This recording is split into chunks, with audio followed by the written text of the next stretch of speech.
जय गुरुदेव, सादर जय सियाराम। कभी कभी ऐसी बात लग जाती है कि आपको कई ग्रंथों के पढ़ने के बाद, कई गुरुजनों, कई सत्संग संतों के पास भी आपका वैराग्य जागृत नहीं होता, लेकिन कभी कभी किसी साधारण व्यक्ति की बात पर, किसी साधारण घटना पर भी आपका वैराग्य जागृत हो जाता है। मुझे एक दृष्टांत याद आता है। एक बार एक दासी अपने राजमहल में सेवा कार्य कर रही थी। राजा के कमरे में जाकर के राजा के पर्यंक को जब उसने देखा तो उसे लगा कि यार ये तो बड़ा अच्छा मुलायम जैसा बिस्तर प्रतीत होता है, एक बार बैठूं क्या। वो दासी बैठ गई। बैठकर उसे अच्छा लगा। उसने कहा एक बार सो के तो देख लूं, कौन राजा साहब यहाँ हैं, कौन कोई देख रहा है। तो वो लेट गई। लेटते लेटे उसको इतना सुंदर उसमें अनुभव प्राप्त हुआ, आराम मिला, वो सो गई। और ऐसी सो गई कि उसे पता ही नहीं चला। राजा आ गया राजमहल में और सीधे अपने कक्ष में आकर के देखा कि एक दासी उसके पर्यंक पर लेटी हुई है। राजा अत्यंत क्रोधित हुआ और जोर से चिल्ला करके कहा कि उठ दासी, तेरी इतनी हिम्मत कि हमारे पर्यंक पर तू विश्राम करे।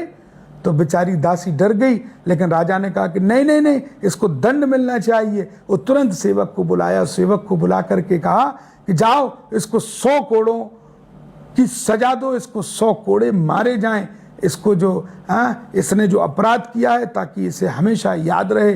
बेचारी दासी गिड़गिड़ाई, लेकिन राजा के ऊपर उसका कोई प्रभाव नहीं पड़ा। सेवक ने कोड़े लगाना आरंभ कर दिया। 10 कोड़े, 11 कोड़े, 12 कोड़े, जैसे ही 13-14 कोड़े तक वो पहुंची, तुरंत जो दासी रो रही थी, चिल्ला रही थी, वो जोर जोर से हंसने लग गई। राजा ने कहा रुको रुको, ठहरो ठहरो, और दासी को बुला करके कहा कि तुम रो रही थी तब तो मुझे समझ में आ रहा था कि तुम्हें दर्द हो रहा, तुम अपमानित हो रही हो, लेकिन ये अचानक से हंसने क्यों लग गई। तो दासी ने मुस्कुरा करके कहा कि राजा साहब आप तो सजा जारी कराओ हमारी, हम बात नहीं करेंगे इस विषय में। लेकिन दासी की बात सुनकर राजा को उत्कंठा हुई। उसने कहा नहीं नहीं, आप पूरी बात बताओ हमें। तो दासी ने तुरंत कहा कि राजन, मैं तो यही बात सोच करके हंस पड़ी कि जब मैं इतनी देर, इतनी घड़ी के लिए, चंद घड़ियों के लिए विश्राम करने का मुझे अवसर मिला, तब तो मुझे ये सजा मिल गई, और जो इस पर्यंक पर इतने वर्षों से आराम कर रहा है उसकी सजा कितनी बड़ी होगी।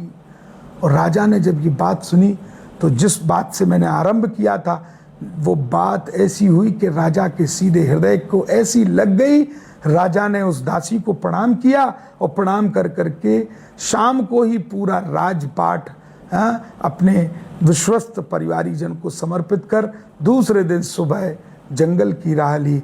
वैराग्य उत्पन्न हो गया। तो कभी कभी साधारण लोगों की साधारण सी बात, साधारण से घटनाक्रम में ऐसी लगती है कि एक व्यक्ति के जीवन में अमूल चूल परिवर्तन ला सकती है। इसलिए साथियों, सदैव भगवान के भक्त बन करके रहिए, और वह समय जाने कब भगवान आपके जीवन में ला देंगे कि आपको वैराग्य हो जाएगा। जय गुरुदेव, सादर जय सियाराम।